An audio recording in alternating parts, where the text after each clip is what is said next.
ఏంటి మన యొక్క మనసు చేసే పని కొన్ని నాకు కావాలి కావాలి కావాలని. ఆశించేవి దొరకకపోతే దుఃఖం, లేక ఆశించినవి దొరికితే ఆనందం, మనకు ఆశించినవి వదిలిపోతాయేమో అనేది పోతే దుఃఖం. ఇది ఆపోజిట్‌గా తీసుకోండి.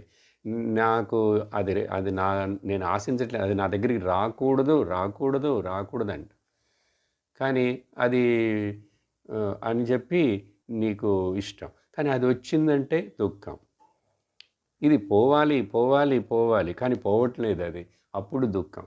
కాబట్టి ఈ రా ఇవన్నీ గూడా వస్తుంటాయి, పోతుంటాయి. ఆగమ అపాయినః.